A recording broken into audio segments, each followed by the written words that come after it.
Hello, everyone. Welcome back to another edition of the Skating Penguin Network's Mailbag. I am here, Garrett Bahana, along with Snail and Robbie Noggle. We are here to answer more of your questions. And we had an extra large mailbag when we recorded on Tuesday. As we record this in the evening of January the 18th, we have another extra large mailbag to get through. So let's not waste any time here. Robbie, let's get question number one going. Question number one comes from Brian. If you could add any one player from the Mighty Ducks franchise to the Penguins, who would you pick? Brian says he's going with Dean Portman. He would add that sandpaper and physicality that's been missing for years. Full stop. I don't think I've seen the Mighty Ducks films. I know I haven't seen them from start to finish. I don't think I've seen a Mighty Ducks film since I was like 6 years old. So this question is not for me, but I'm assuming you two have seen it. I'll never forget when I found that out because I think it was Brian brought up the Bash Brothers in a mailbag, Yeah. and you said something outrageous as to what you thought the Bash Brothers were, and I've been disappointed ever since. Um. So I I'm going with the speed and skill here. I know it's probably a cliche, but I'm going with Charlie Conway. I mean, the Penguins need. Um. We're going to pretend that he's a young prospect. They need a young guy in the system. They need scoring. They need top six help. Um. And while yeah, Dean Portman definitely adds a lot of that sandpaper. Uh, Goldberg in goal. I mean, a lot of talent on those Mighty Ducks teams.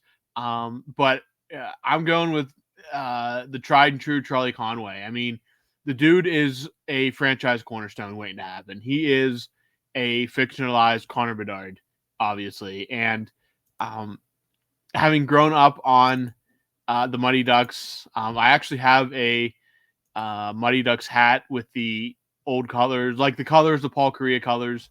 Um, I'll have to break it out one time for a recording, maybe if I can get up in my attic when it's not like 10 degrees and I'm not like turning into an ice block up there. But going with Charlie Conway, put him on that in that top six, instant scoring, speed. He's going to get the job done for you. So I'm a Charlie Conway fan there, and that's where I'd go, putting him on the Penguins roster. Question number two, jumping over to Snail, and this one is also from Brian. We do have a little mix tonight, but this one here is also Brian. Snail, you're a gear guy, and Brian asks, do players pay for their gear? I'd imagine most of them have sponsorships that pay for their sticks at the very least. Yeah, so some players, like the higher profile players, are like legitimately sponsored by uh, companies. Like Eric Carlson, if you notice, which this is subject to change sometimes. Like I know players sometimes will, like Gino has no allegiances, but like Carlson is Warrior head to toe. He's like sponsored by Warrior, despite the maybe the contracts or deals that whatever team he or anyone else might be playing for. Sometimes uh, like an outfitter, like a Warrior, a CCM will sponsor a team. I know that that's more popular in like the lower ranks. Like I'm trying to remember what league it was. I want to say it was like the AHL. I think is was sponsored wholly by one outfitter at one point. Like it was like Warrior was like every AHL team got like Warrior sticks and gloves or something like that. So yeah, it's like these probably lucrative contracts for these companies and outfitters to just supply gear to these teams. And like if I don't know if you guys pay attention to gear too much, but like you'll notice like some teams have more like uh some teams will have more like CCM, for example. Like their whole bench is like everyone's kind of got CCM gloves except maybe a couple guys. A lot more CCM sticks out there. It's probably just contracts that they have worked out. So yeah, I always keep my eye out for the guys that are.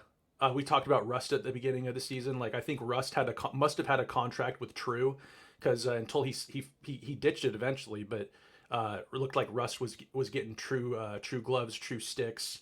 Um, Always keeping an eye out for that kind of stuff. I think it's super interesting. But yeah, essentially it's these big companies just get a contract for a team, Question number 3 here, going over to Garrett from Brian.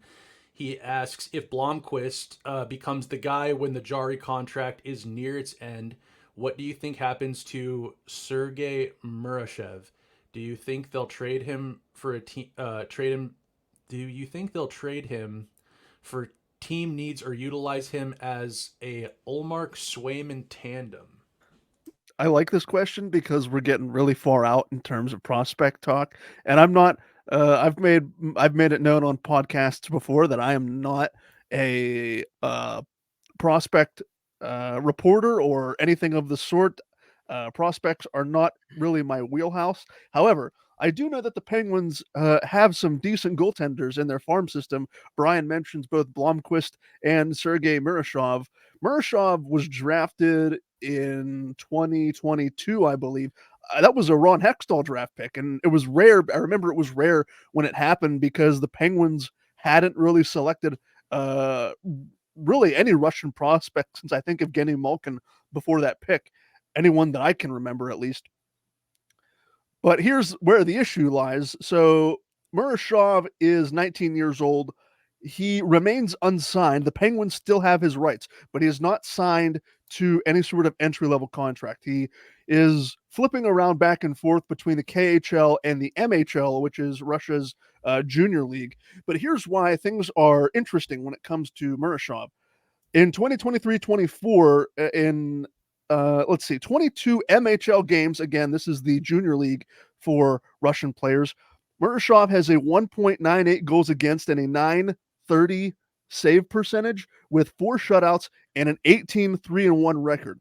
However, I'm more interested in what he's done in the senior league, the KHL, this season. He's played in 6 games, and he's earned a 925 save percentage, a 1.84 goals against, and a 3-1 record. At 19 years old, he's playing against men at 19 and putting up those kinds of statistics, backing the net there in the KHL. So while it's going to be a small sample size, we really aren't going to know what's going to happen with Murashov and a lot of these Russian prospects for maybe the next 3-4 years. The thing about the Russian prospects is take the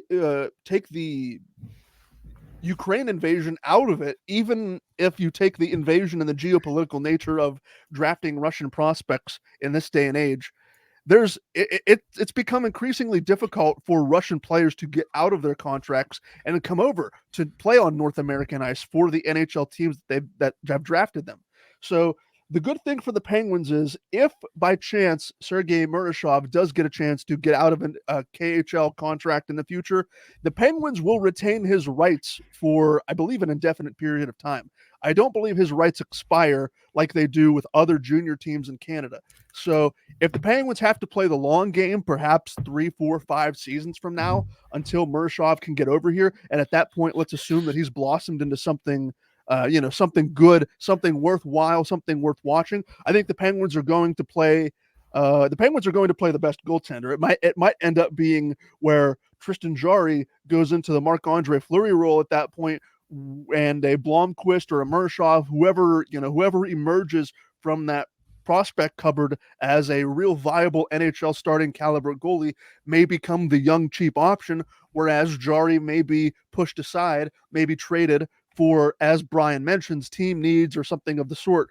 But I find it ironic that the goalie, Ron Hextall, perhaps unknowingly leaving Pittsburgh with a parting gift, that being a potential franchise goaltender in the future, assuming if Murashov's development goes off without a hitch. Question 4, I believe, as we go back to Robbie. This question comes from Snail, of all people, who should be barred from asking questions. Robbie, who are your top 3 favorite non-Penguins players of all time? So I'm starting with Paul Kariya. Love Paul Kariya when he played for the Ducks. Was a fantastic player. Unfortunately, his career was marred by concussions, but he had that incredible run in 2003, carrying the Ducks along with JSG Garrett to the Stanley Cup final. Just an incredible incredible player. Played NCAA hockey in Maine. One of my all-time favorites. Hope he is doing well, and the brain is all right. Let's put it that way. Next up, a bunch of guys kind of like threw into my head, but I have to go with the Dominator, Dominic Hasek. I got to see him play in person once, and just an absolute. You're never going to see a goalie like him again. His style it's obviously a very unorthodox style. It's a kind of what Tim Thomas lived on, a very unorthodox style for the success he had. He's arguably, not really arguably, I think that if you talk to people that really watch hockey and understand hockey, he is the greatest goaltender of all time. I think bar none. He didn't have the wins, but he never played on a team like the Devils or the Avalanche. They got him that. I remember there was a commercial back when in his prime that it said that he had a slinky for a spine, and that was absolutely true. He was just an unreal player. I'm grateful I got to see him play in person once, and I just don't think you ever see a goaltender like him again. And number 3, again, another one that I kind of bounce around on because, again, a lot of great players in NHL history to only stick with 3. And I didn't want to pick anybody that I would consider like a rival or anything like that, simply because it kind of felt like a little dirty and stuff like that. But my third and final, I'm just kind of throwing names around in my head because I don't want to because whenever I say a name, I'll regret it. So if any of you guys have any other ideas, let me think a second. Who would be your top 3 favorite non-Penguins in history? I don't know if I have 3 off the top of my head. The first player that came to mind that was a non-Penguin for me was Teemu Selanne. I thought, like, just watching him shoot the puck, like, what a fluid goal scorer he was. And that was really before my time. I caught him at the tail end of his career in Anaheim, but watching some highlights going back and watching some highlights of Selanne with the Jets, that was really, really fascinating to watch. But two other players I can't really off the top of my head on the spot right now. Selanne, I was thinking about it while Robbie you were talking. I'm thinking, you know what, I really really enjoyed Teemu Selanne, but God, there are dozens and dozens of players that we could probably pick here that haven't played for the Penguins. I'm actually going to say my third one is going to be Joe Sakic, all-time great, played on some excellent teams, Hall of Famer, helped build a Stanley Cup champion in Colorado. So I'm going to say Joe Sakic, just a very fluid player, just an all-time great, and was very fun to watch. He was kind of his prime, was a part of my the years that I grew up watching hockey and really starting to understand the game. So I'm going to go with Sakic as well. Decent list. I was really curious for Garrett's because I'm curious because like the further back you go, the more like physicality kind of played a role in hockey a little bit more so than now. I was frothing at the mouth to hear him say some tough guy but no. Teemu Selanne is a great one. He had a decent rookie year. Yeah, a little decent. Yeah. Records will never be broken. Yeah, that's it. Garrett, the generational gap between like us and Garrett, like Garrett doesn't remember I'm sure he knows who Matthew Barnaby was, but like the prime Barnaby, like guys like that, like Garrett grew up watching more of a skill-based game rather than a kind of obscenely at times clutch and grab game. Like you go back and watch highlights from like the 90s, it was like I don't even know how you skated half the time. But I can see Garrett being more of a skill based because that's just kind of more what he grew up with than growing up in the 90s. I was shocked not to hear like Patrick Kane or Jonathan Taves or Taves one of those wildly overrated players in the last 30 years. I could get on board with that, Robbie. I could get on board with that take. Kane, absolutely. Taves being on the top 100 list over Malkin is the most pro-Canadian, anti-Russian bias I think I've ever seen. It's a joke. The only reason is because he wore a C on a legendary original six team that broke a long cup drought. That's the only reason he He's gets. 100% right.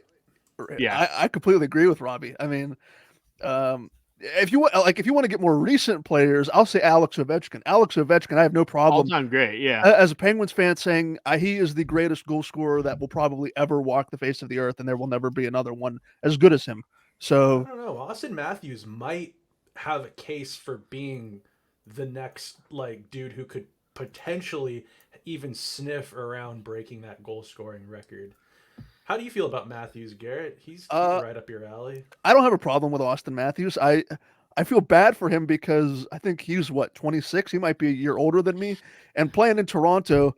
That really does a number on your hair, as you can see in post-game interviews with Austin. That poor man is going bald faster than his goal scoring totals are going up in the stats column. It's a shame to see, but Garrett, known skill guy, known skill admirer, and also very aware of players' hair. here's what I'll say though. To Robbie's point, it really is fascinating because you guys are 6 or 7 years older than I am, and like in the grand scheme of things, that isn't a long period of time. But to Robbie's point, it's just long enough to where there has been such a dramatic shift in how the game was played. Uh, Throughout the 80s and into the 90s and early 2000s to when I really started to understand the game. Um, like when Fleury was drafted, Malkin was drafted, Crosby was drafted, and I really got a solid understanding of the foundation of the game. It really is wild to see, within that 6 to 10 year time span of how differently the game was played. To whereas, as you and Snail and Robbie were both talking about how, I kind of grew up in that, and really my formative years were spent in that skill and speed era rather than the clutch and grab of like the 90s and the early 2000s. Yeah, uh, I feel like I feel like it. Yeah, the age gap between us isn't like that massive. I like to just make you sound like the baby, like on the Oh, podcast. I am. Yeah, I've been called the baby. I've been called the baby. I mean, Robbie and I have been at Pennsburg for years now, and oh yeah, and Jim's in his Jim's probably in his mid to late 30s, I would imagine. yeah. So And is Mike. Yeah, yeah, so I'm definitely on the younger side compared to some of the other guys on the staff. Even here, I mean, you guys are yeah, like I said, 6 7 years older than me. So yeah. At least. You should change your at on Twitter to the baby. now that at has to be taken I by think it probably is the taken baby. by the baby. I think it actually probably is. Yeah, good luck. What Robbie Garrett? I just want to list a couple guys here. What do you think about Chris Pronger? What does he mean to you? I mean, Pronger's a great player. Again, the Philly thing kind of sticks with me, but I mean, it probably shouldn't. But I mean, he played on some great Ducks teams too. Um, yeah, Pronger's a good option as well. I wanted it to be three guys that I at least like they played as I was growing up, not like saying like Bobby Orr or something like that. Like Orr retired well before I ever was born. But yeah, I don't know. Korea was like, again, Korea. I grew up, not to go back to the Mighty Ducks question, but like Korea wore that classic Mighty Ducks uniform. I grew up watching the Mighty Ducks movies. I was gonna say Solani. It was really between that. It was between that and Solani. For me, Hasek was just an otherworldly freak in goal. And again, the third one I could probably interchange with a bunch of other guys. I just Sakic was a big one of the big names during that time growing up as well. But I mean, I could have gone Nick Lidstrom. Lidstrom's a fantastic, an all time great defenseman player as well. I mean, I could have gone a bunch of different ways on that. So, yeah. Right on. Alrighty. Question 5, and we're going to switching over to Tony Gale here. This is Snail's question. Is it too early to be comparing Jari and Nedeljkovic to Fleury and Murray? Fairly solid pairing so far. One of my concerns of the preseason, but they are holding their own. They are holding their own, but like I don't think they're comparable in the sense that there we have it's a tandem. We're not relying on one guy. But I mean, like, dude, I think people forget how good Murray was. Uh, Yeah.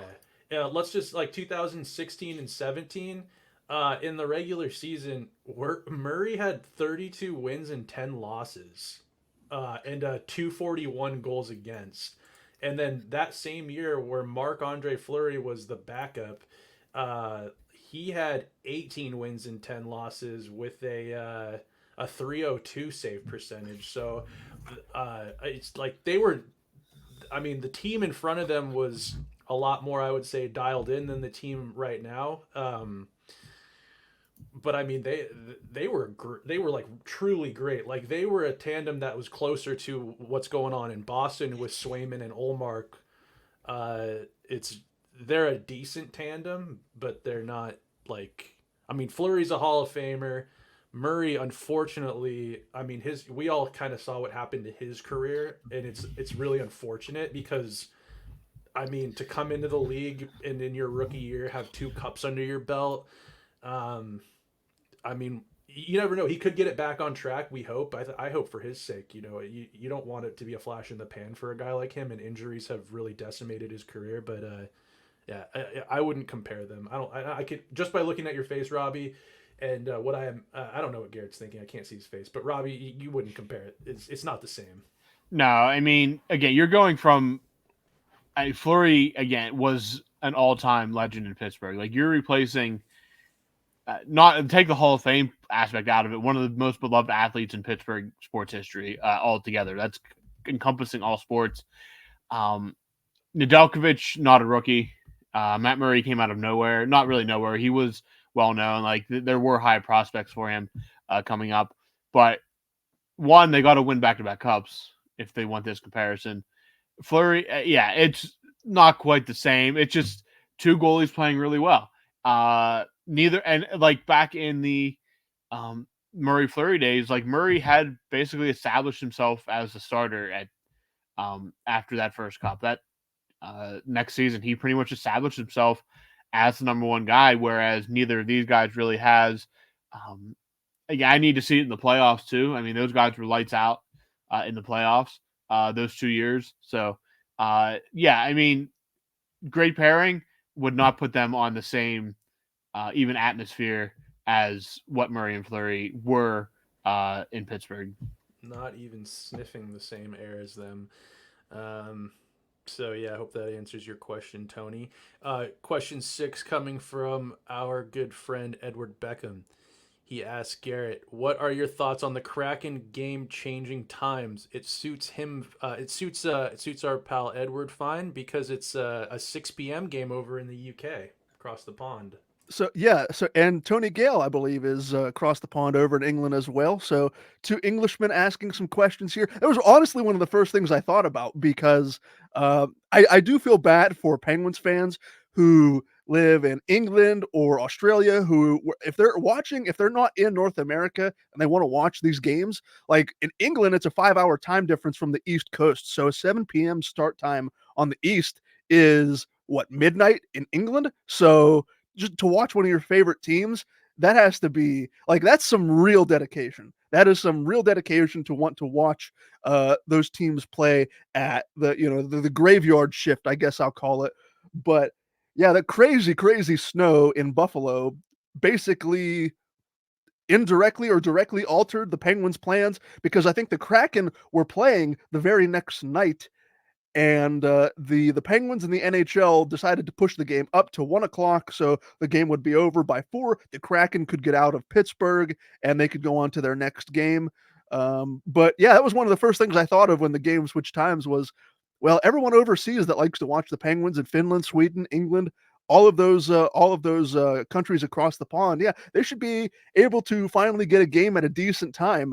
I mean, the Penguins get 12:30 starts, 1 o'clock starts, 3 o'clock in the afternoon starts from time to time. So it's not out of the ordinary for them to play matinee games. But considering this was a 6 o'clock start time instead of a 1 p.m. Eastern start time, definitely a nice treat for our pals across the pond. Question 7, as we go back to Robbie here, question 7 comes from Kim Larson. Before the season started, would you have thought that Winnipeg and Vancouver, this is a good question, Winnipeg and Vancouver, of all teams, would be top teams in the Western Conference? Personally, no. I did not think that. I always thought Vancouver had talent to maybe scrape around and be feisty for a wild card spot. But Thatcher Demko is being just basically Patrick Waugh. He's probably the leader for the Vezina right now. If not, he's second behind the Winnipeg Jets goalie, Connor Hellebuck, who's been, well, we knew Hellebuck was a great goalie. He's been phenomenal for years now. Is likely going to be the face of Team USA here in the next couple international tournaments once things get going again. But no, I didn't expect either of these teams to be anywhere near not maybe fighting for a playoff spot, a bubble team maybe, but now they're suddenly the top two teams in the Western Conference, and that's great. Winnipeg obviously is, if you've ever watched a playoff game there, is a complete madhouse. Vancouver, a very passionate fan base, has come close a couple times, can go a little unhinged if things don't go their way, as we've seen in the past, but overall, glad to see some new blood at the top of these conferences, especially in the West, where the East kind of feels a little more chalky, but the West, having teams like Winnipeg and Vancouver in there, it's tons of fun, and I hope they can keep it up and make deep runs come springtime. Question number 8 from Edward Beckham again. This is for Snail. What are your jobs? A bit personal, I know, but hey. And yes, I'm from the UK to answer conversations on previous podcasts. Snail works as Snail works as one of the attractions at a local gentleman's club in Seattle. I wasn't sure where that was going, but I knew it was going somewhere. Yeah, I wish I'd probably make a lot more money than I make right now. Our pal Edward Beckham, any relations to another Englishman that shares a last name? Any relation to David Beckham, the underwear supermodel? I think he's good at soccer, but mostly known for his underwear modeling. Yeah, for a job, I'm a painter. I paint houses. I worked as a tile setter for a while too. So I'm up on ladders, working with my hands, around all sorts of really horrendous chemicals. Yeah, I'm trying to get out of that field. Actually, I'm hoping maybe by the time that summer rolls around, I'll be happily in a new career. I've been working in the trades since 2012, so yeah, like 12 years. And Snail's going to be one getting his knees replaced when he's 40. Oh, dude, yeah, that's one of the reasons why I'm trying to get out of this, is because I actually have hobbies and stuff where I'm physical, and I like playing sports still and stuff, and I would love to be able to continue doing that. So anyways, yeah, mostly a painter though for the last 12 years, and hoping to not be doing that if this question ever rolls around again. Garrett and Robbie, I'll pass it off to you, and you can tell our pal from across the pond what it is you do to make your living. I'm an IT guy, pretty much the computer guy. I don't know if they call it IT over in Britain and Europe, but so to clarify that in case that's what the deal is over there. But yeah, I work on computers. I work for an engineering firm. I'm one of the IT guys down there, and yeah, I do freelance writing for a local paper here where I live, and I am a staff writer for Pennsburg. I've been there for, oh shit, Garrett, how long's that been now? 8 years? 2017? Like you came in. Yeah. So when Garrett was in. No, I came in 2016. Yeah, I was there for the second of the back-to-back cups. So I started in fall of 2016, so 7.5-ish years, going on 8 here later this year. So that's what I do, and I mean that's a part of what Garrett does as well. Yeah, I'm a freelance writer myself. I get paid part-time wages, hourly wages for a local TV news station here in Pittsburgh, KDKA TV. I am what's called a web producer, where I basically, if you watch really any sort of newscast, it could be in England too, I guess. If you watch a newscast and you see the stories on the news, I'm a person that takes that same news story and puts it on the website. So if you can't watch a newscast on TV or radio, you go to their website and you see all the news stories. I am a person that takes their broadcast scripts and I clean it up for web and internet and SEO purposes. And I put, yeah, I write articles. I write, my own articles. I can write through press releases, but yeah, I'm a freelance writer. Like Robbie, I've been with Pennsburg for a long time. I think I came in the summer of 2016, if memory Yeah, we're serves. about the same exact time. Yeah, so a lot of writing, a lot of journalism. I went to college for a broadcast journalism degree, so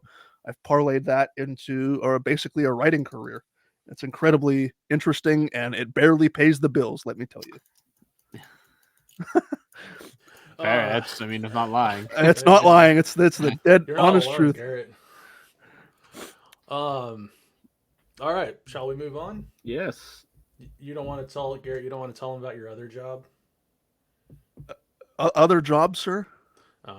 Just kidding. We won't go there. Let's see. Question number 9 from Kim Larson. Who are the top? I'm sure this won't ruffle any feathers. Who are the top 5 most overpaid players in Pittsburgh? I know many will say Carter, but who are the other 4 or maybe 5 if Carter isn't one of them? So Carter is absolutely overpaid. Thankfully, we won't have to talk about him anymore after this season ends. But I was looking at the contracts going into 2024-25. I mean, people on Twitter are going to say Erik Karlsson's overpaid, just because portions of the fan base need a whipping boy, whether it's Ryan Graves or Erik Karlsson. You could make an argument for Ryan Graves. His early tenure with the Penguins has not gotten off to the best start. Here's hoping that he could maybe turn that around and become the top 4 defenseman that the Penguins want him to be. I think Brian Rust and Rickard Rakell are paid the same, and I think they're fairly paid for what they produce. Riley Smith, you'd like to see more out of Riley Smith for a $5 million cap hit, but I believe his contract expires at the end of this season, if I'm not mistaken. I don't think there are 5 bad contracts on this team. The thing that Kyle Dubas did masterfully was getting rid of Mikael Granlund and who else did he get rid of? The Jan Ruda. He got rid of a lot of bad contracts over the summer to bring in Erik Karlsson. So every time someone goes to poop on Erik Karlsson or his play, I always go back and think, yeah, but the things that Dubas did to orchestrate that move and get Karlsson here, getting Granlund's contract off the books, Jan Ruda's contract off the books. I mean, thank you. I will build your statue right now for getting those terrible contracts out of Pittsburgh. But I mean, unless you guys have something else to say regarding this, I don't think there are 5 bad contracts on this roster right now. I have a couple things I want to add. Well, I think Karlsson is not overpaid because it's an embarrassment of riches, like we've said on the back end. You're asking a number 1 puck moving defenseman to share time now with Letang. So I don't think that he's necessarily overpaid. And like you said, if you look at those, without that trade, you have more than 5 bad contracts on this team. And then the other thing is, is there any argument? Because I believe this, but I'm curious if you guys would agree that Jari's overpaid. If Jari keeps playing at the level he is, he's actually probably underpaid for a goaltender. Jari's 12-12 on the year. I know he's got the shutouts. He's been pulled a fair amount. He's getting paid $5,375,000 for quite. I mean, if he keeps playing like he is the last couple of weeks, those numbers will improve, and I think he'd be underpaid as a goaltender. Some of the goaltender numbers are just absolutely absurd. To me, I can see how portions of, especially over the summer, when that contract was announced, when Jari's contract was announced, people, their heads caught on fire because they thought it was an overpayment at the time.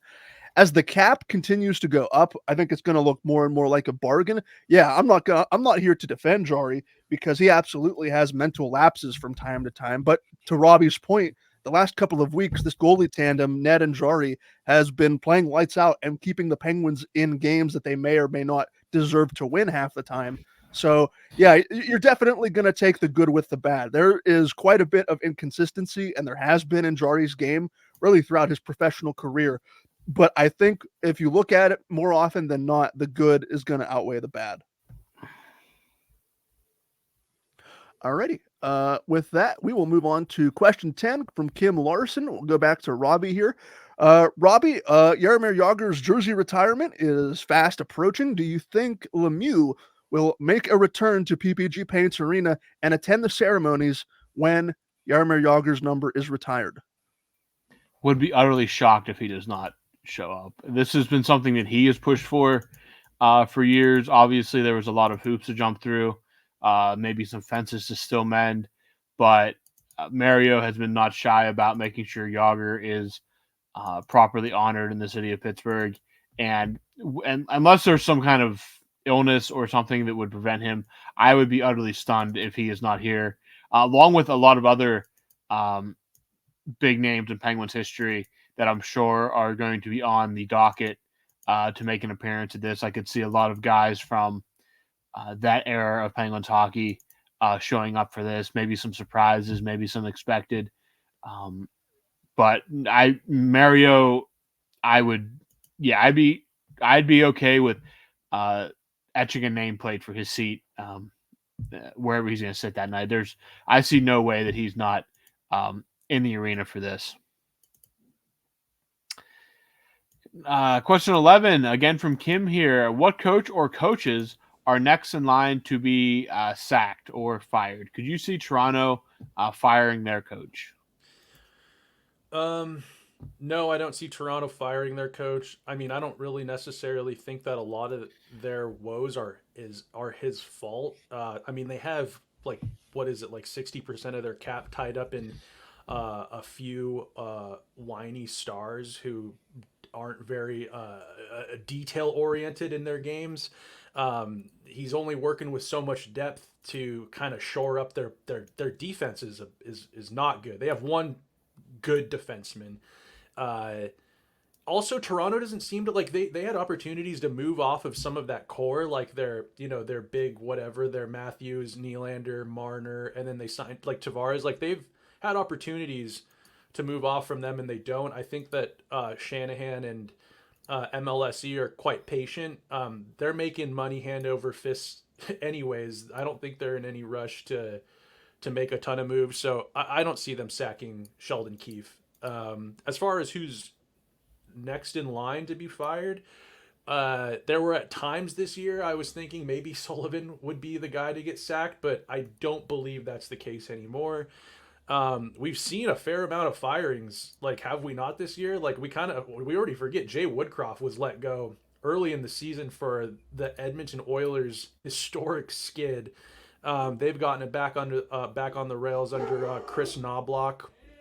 Trying to think of who else. Who's the Babcock got fired before the season even started. So that Pascal Vincent in Columbus, I wonder if maybe he would be the next guy to like be quote unquote fired or let go, because I just don't know if like Columbus stinks again.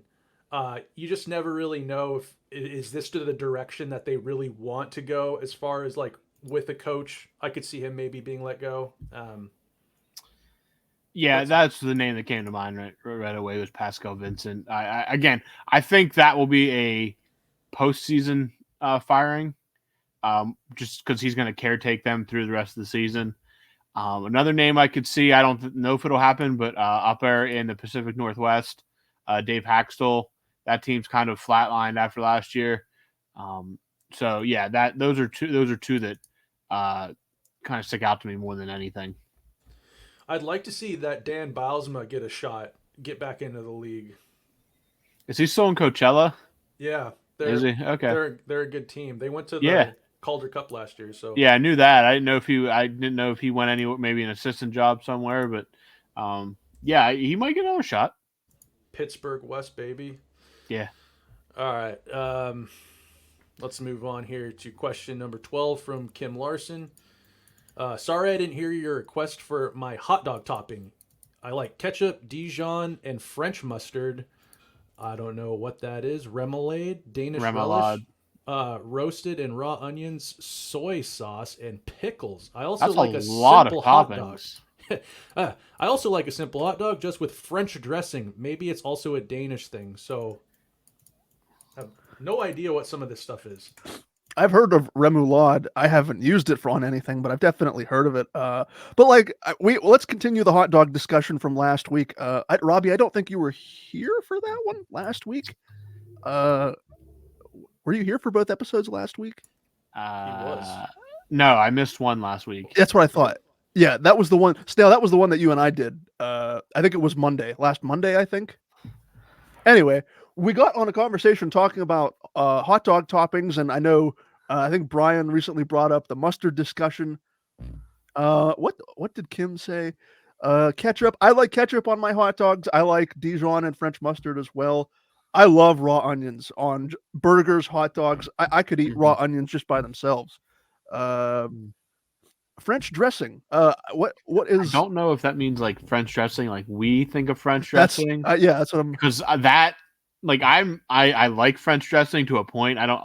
I can deal with it in spurts, but as a hot dog topping, I don't know. But if this is a different type of French dressing, then I can't properly answer this question. The hot dog. It says that French dressing is made of oil, vinegar, sugar, and other flavorings. Okay, but that's like our French dressing as in salad dressing. What French dressing over there could mean something completely different. So Kim, you'll have to, if you listen to this before Sunday, hit us up with your explanation of what French dressing is. Because if it's the same, don't know if I could put it on a hot dog, but I'll let Kim answer that. Alrighty, let's move on and wait for Kim's response for next week's episode. Question 13, staying with Kim Larson here. Robbie, can Commissioner Gary Bettman and the NHL block a trade if need be? I think so. I don't see why not. I mean, it would be in more of a cap circumvention type of way. They wouldn't just step in and be like, oh, we don't want this guy going to Toronto or Washington or Seattle or something like that. Not like that way. I know the NFL, the NBA has blocked a trade in probably about 10 years ago at this point. They blocked a Chris Paul trade because of money issues and it's just some shady stuff that was going on behind the scenes. So if teams would kind of show up and do a cap circumvention type thing, they could stand in and block a trade. They did that with, it wasn't a trade, but they blocked the Ilya Kovalchuk contract back in 2010 or 2011, whatever it was, because of how lopsided it was in terms of front loading and stuff like that. So yeah, they have levers to pull, but it would be a very rare and circumstance to see something like that happen.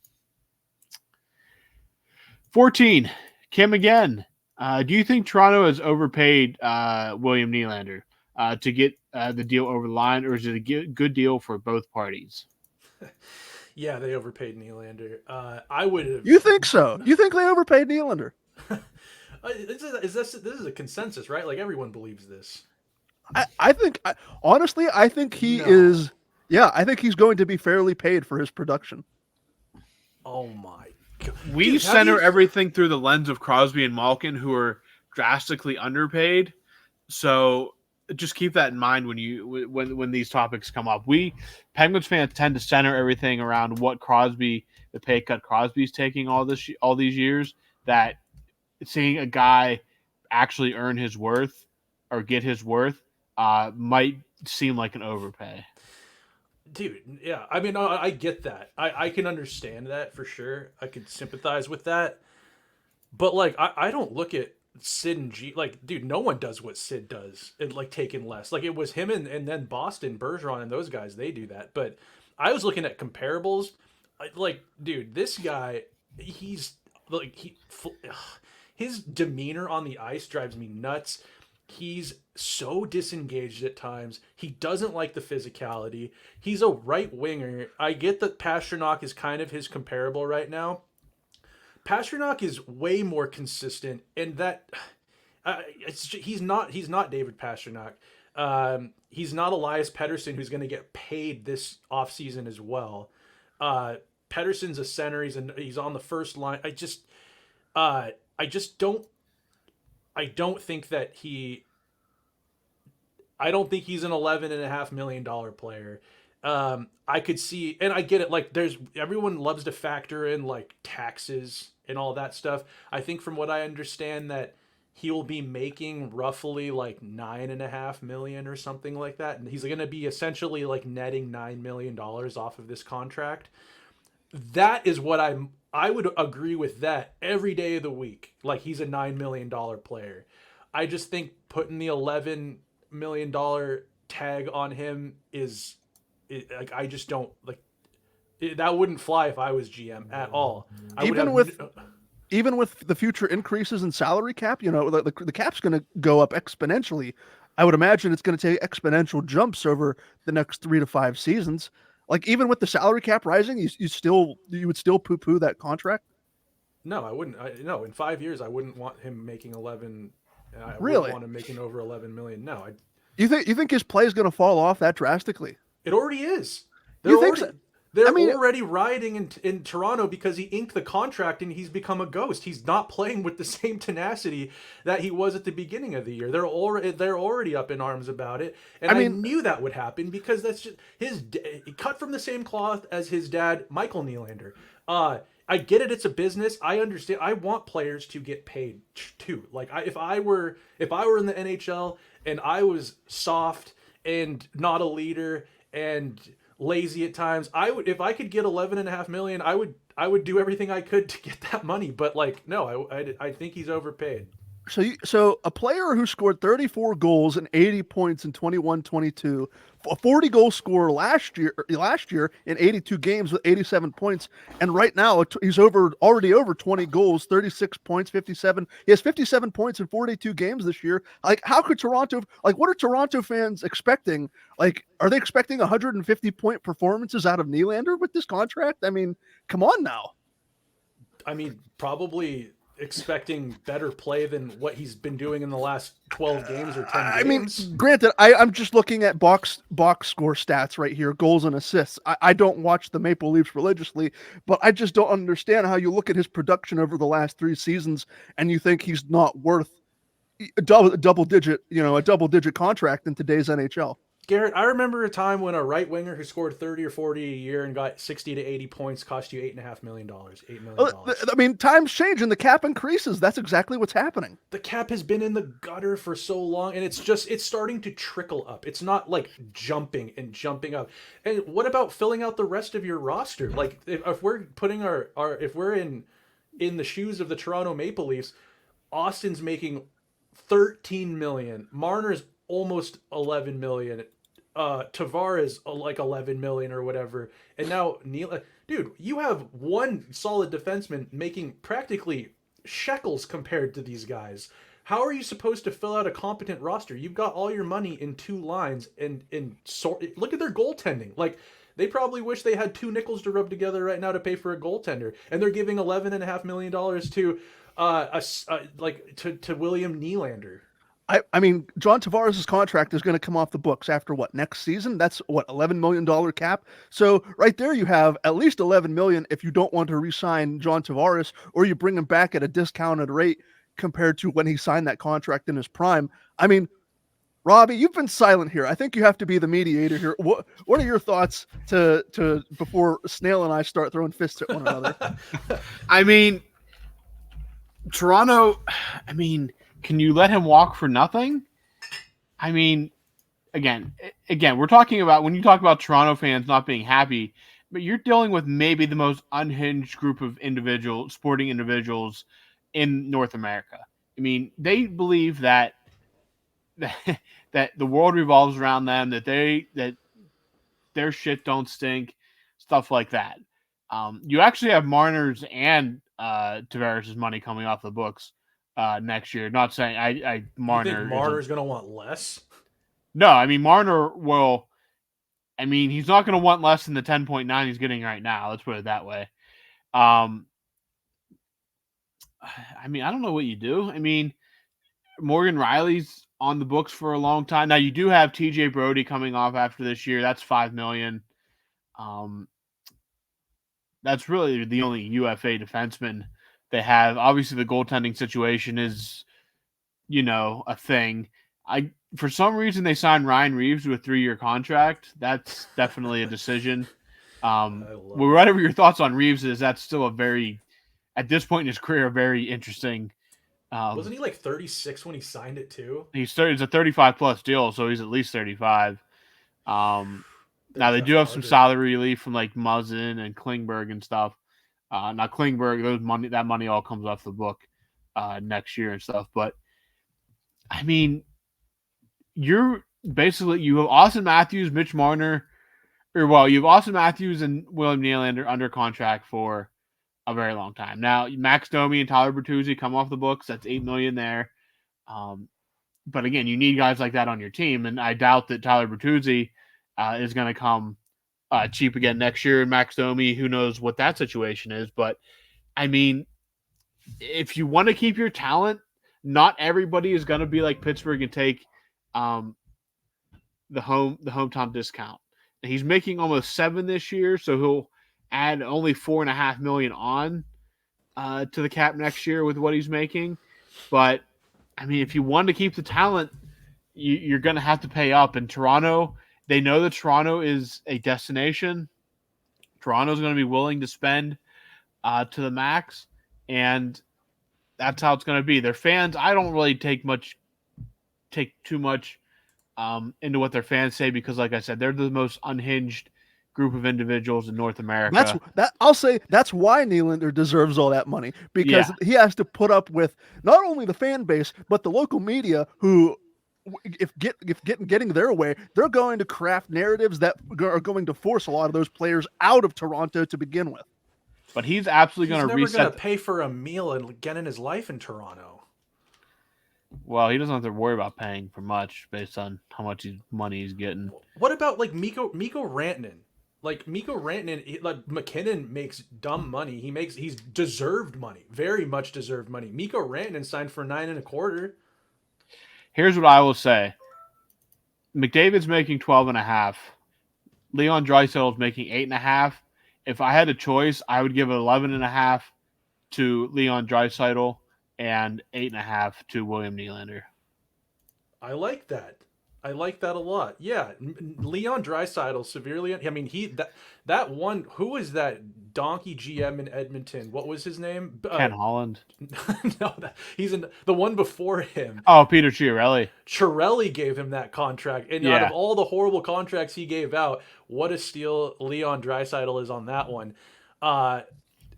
Dude, yeah, just Garrett, look at comparables around the league, and yes, the cap is slowly just creeping up ever so slightly. But I mean, would you rather have Mikko Rantanen for 9.25 or Willie Styles, as they call him, for 11.5 or whatever it was? I'd take Mikko every day of the week. I'd rather pay $24.5 million for the combo of Draisaitl and McDavid than the combo of Matthews and Nylander. Yeah, Leon's awesome. That's like, I mean, he's an MVP. Like he literally has won an MVP award. Like he's won an MVP award. Like that's not like a joke. Like he has the track record, of being a great player.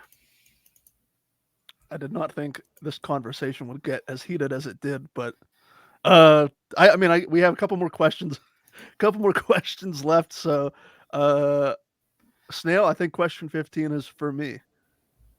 Okay. Yep. Let's see here. From Kim Larson. If Russia keeps on invading and terrorizing Ukraine for years to come, will that impact the drafts of Russian players in the future? Yeah, it very well could. Going back to the Sergei Murashov talk that we had earlier regarding Russian prospects, I don't know if years. I don't know if this war is going to go on for years and years. I've already read some things, however reputable and accurate they are, about potential ceasefires and the withdrawing of troops, and coming to the both countries coming to the table, and just stopping the fighting. So I don't know. I'm not a uh, social scientist. I'm not a geopolitical expert in any way, shape, or form. But I mean, for as long as Ukraine and Russia keep battling one another, Russian NHL prospects are going to be left off the international stage. You're really not going to get a solid look at them during KHL action. That's what a lot of the things regarding Michkov and Murashov, however many else Russian prospects there are, their inability to play at the international level because of these bans is really, no, I don't want to say hampering their development, but it's certainly hindering what the fan what the fan can view of this prospect's play, and making a determination for the fan in saying, okay, this Russian player dominated at World Juniors. Well, you couldn't see any Russian players at the World Juniors or the Olympics or whatever have you, whatever tournaments they play. So it's definitely a hindrance to not see these Russian prospects on the international level.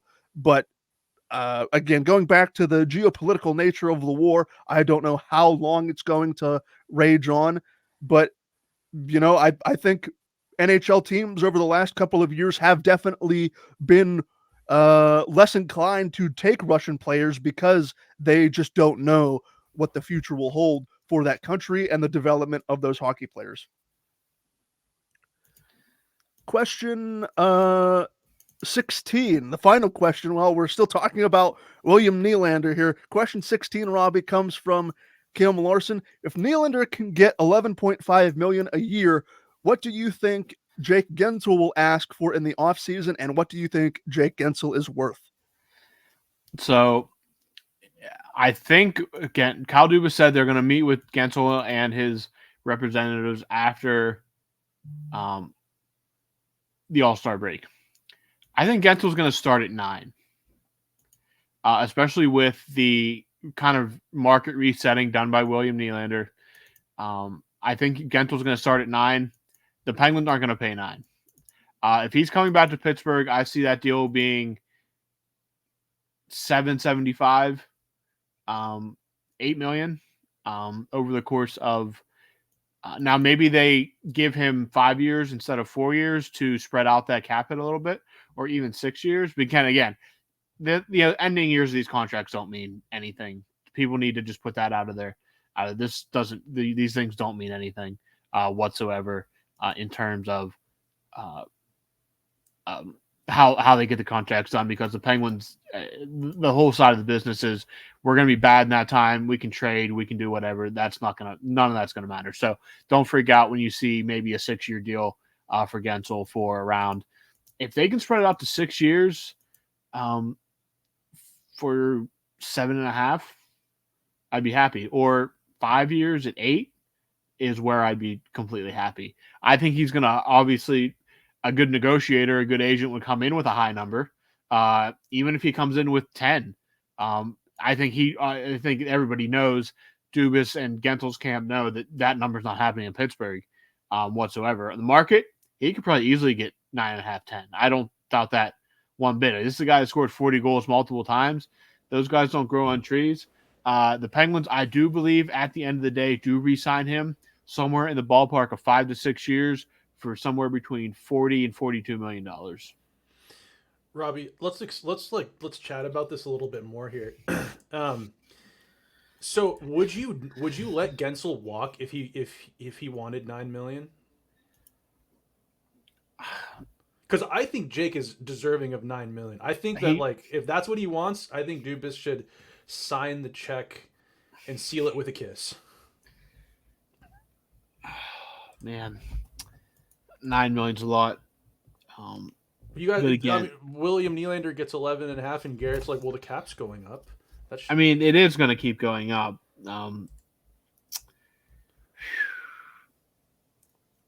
If they're serious about competing for Stanley Cups, the rest of Crosby's career, Jake Guentzel is a very important part of that. Unless you can find a guy for a lower price with the same production or close to the same production on the market, I think you have to strongly consider doing that while maybe trying to negotiate it down a little bit. But if worse comes to worse and it's $9 million a sticking point, let's call it, if the Penguins are stuck on 8, let's call it 8.5 and put ink to paper. Put ink to paper and another Jake Shake deal. How much would Garrett? How much would Toronto give Jake Guentzel this year? They don't have anything left to give anybody, so that is true. I mean, if you like, can you comparably swap Nylander and Jake Guentzel production? Jake Guentzel's way better. I got his numbers right here. I mean, since 2016-17, I mean, he's good for like 16 goals, 22 goals, 40, 20, 23, 40, 36, 19. Is Guentzel a point per game player over his career?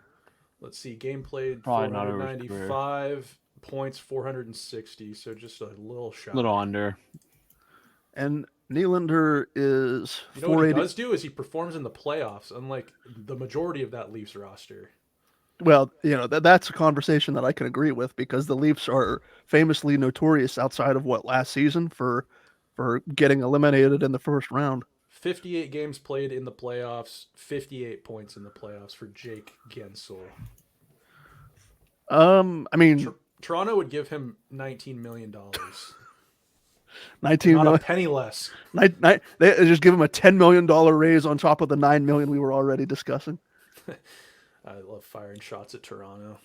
William Nylander for MVP. Who says no? For MVP? Yes, just to piss you off.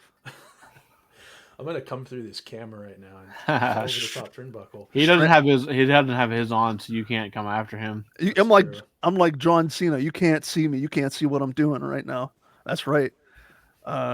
So I will continue the crusade for William Nylander's MVP push throughout the remainder of the season, just to spite Snail at this point. With Sid in the race himself, it's just a Pennsburg article comes out. Screw that old geezer Sidney Crosby. The leave him in the past. The time is now. This is William Nylander's league, and anything else that is detractable from William Nylander, it just doesn't matter.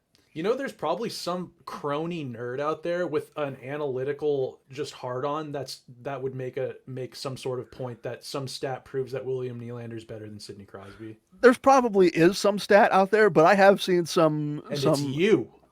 Oh, I am I do like analytics. I think analytics have their place in hockey. I have been looking at some stat cards, some underlying stat cards for Sidney Crosby. I think Jay Fresh, he's a really solid follow in Penguin circles for analytics on Twitter. I recently saw one of his Sidney Crosby player cards, and Crosby at age 36 is just a freak of nature. Like the aging curve, just when you think the aging curve is going to start coming for him, it just doesn't. I mean, I think it'll come eventually, but not this year. You know who else was a freak of nature, Garrett? You should look up his highlights. Is Chris Pronger. Chris Pronger, former Philadelphia. Wasn't he on? Did he play for the St. Louis Blues? Yes. Yeah, that's the what I thought. Hartford Whalers and the Anaheim Ducks won a gold medal, won a cup, not a big deal. You should watch his. There's an awesome YouTube compilation I've been watching for so long, and it's still up on YouTube, and it's him edited to like I think it's like 3 Days Grace, like a highlight package of him. It's so sick. It's so sick. It gets me fired up every time I watch it. God, that's straight out of like 2009, huh? Oh, 3 Days Grace, that, probably. Probably right. Yeah. Well, fellas, we got through 2 extra large mailbags this week. Does anyone have anything else to say, or forever hold your peace? Robbie? Nope. Snail? Nope. Go William Nylander for MVP. For Snail. Don't say that shit on here. For Snail. For Robbie, I have been Garrett Bahana. Thank you so much for listening to this edition of the Skating Penguin Network, and we will talk to all of you again very soon.